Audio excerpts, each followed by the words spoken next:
नमस्कार, आप देखना शुरू कर चुके हैं एसडीएफ लाइव इंडिया और आपके साथ मैं हूं गौरव सिन्हा। बिहार लोक सेवा आयोग द्वारा की गई शिक्षक भर्ती को लेकर एक समय सीएम नीतीश कुमार और नेता प्रतिपक्ष तेजस्वी यादव के बीच क्रेडिट वार चलता रहा। स्थिति तो यह है कि अभी तक तेजस्वी यादव यह कहने से बाज नहीं आते हैं कि उनके ही प्रयास से लाखों लोगों को शिक्षक की नौकरी मिली है, लेकिन अब ऐसे ऐसे तथ्य उभरकर सामने आ रहे हैं जिसे जानकर यह कहने में शायद कोई अतिशयोक्ति नहीं होगी कि शिक्षक भर्ती में जमकर गड़बड़ी की गई।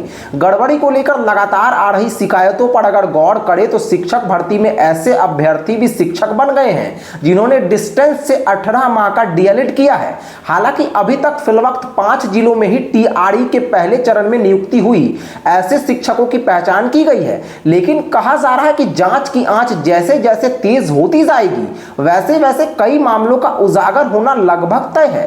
वैसे 5 जिलों से मिली रिपोर्ट के बाद प्राथमिक शिक्षा निदेशक पंकज कुमार ने उन जिलों के अधिकारियों को इन शिक्षकों की सूची भेजकर जांच करने का निर्देश दिया है।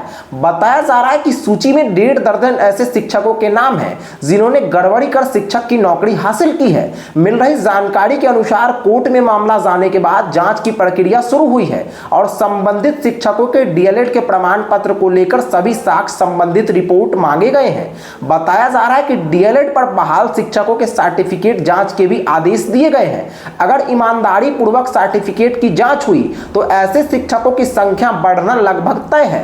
विभागीय जानकारी के अनुसार 2 साल के डीएलएड पर ही शिक्षक भर्ती नियुक्ति होनी थी।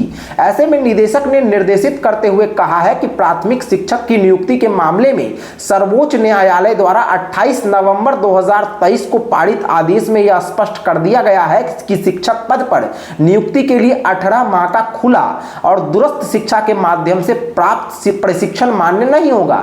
2 वर्षीय प्रशिक्षण प्राप्त अभ्यर्थी ही प्राथमिक शिक्षक के पद पर नियुक्ति की योग्यता रखते हैं। यह वाद कोर्ट में प्राथमिक विद्यालयों में शिक्षक की नियुक्ति के संबंध में दायर किया गया है।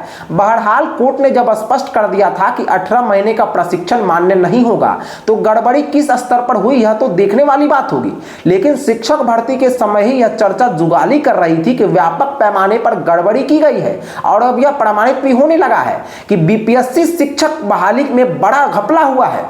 शिक्षा विभाग द्वारा जांच का आदेश दिए जाने के बाद से गड़बड़ी कर शिक्षक की नौकरी पाने वाले गुरुजी की नींद उड़ने लगी है। 18 माह का डीएलएड कोर्स करने वालों की भी हुई नियुक्ति पर कई सवाल उठ रहे हैं। इसके पूर्व यह भी बात सामने आई थी कि बिहार में फर्जी शैक्षणिक प्रमाण पत्रों के आधार पर नौकरी करने वाले शिक्षकों की न केवल कुंडली खंगाली जा रही है बल्कि उन्हें बर्खास्त करने का सिलसिला भी चरम पर पहुंच गया है। हालांकि चिन्हित किए गए शिक्षकों के विरुद्ध कार्रवाई करने में हो रही देरी पर भी कई सवाल उठ रहे हैं। बात अगर सीतामढ़ी की करें तो फर्जी शैक्षणिक दस्तावेजों के आधार पर नौकरी हासिल करने वाले बथनाहा प्रखंड के विभिन्न स्कूलों में कार्यरत 2 पुरुष और 5 महिला शिक्षकों की सेवा से बर्खास्त कर दिया गया है।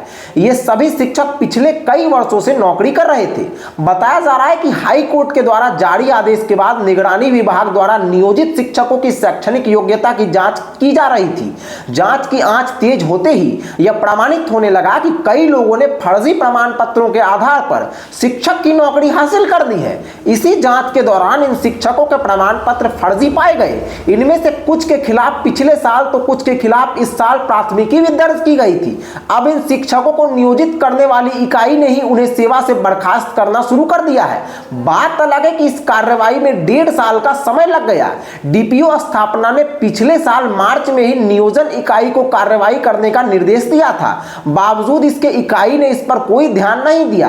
बार बार नोटिस दिए जाने के बाद भी नियोजन इकाई ने कोई कदम नहीं उठाया। लेकिन अब मध्य विद्यालय सिरसिया के रामपुकार राय, पूनम कुमारी, मध्य विद्यालय नरहा की सुनीला सिन्हा, मध्य विद्यालय मनरिया की ममता कुमारी, मध्य विद्यालय छतवागढ़ की सुनीता कुमारी, मध्य विद्यालय कोयली के संजय कुमार और मध्य विद्यालय शाहपुर शीतलपट्टी की ललिता कुमारी को बर्खास्त कर दिया गया है। इनमें से कुछ शिक्षक 2007 से जबकि कुछ 2010 से नौकरी कर रहे थे।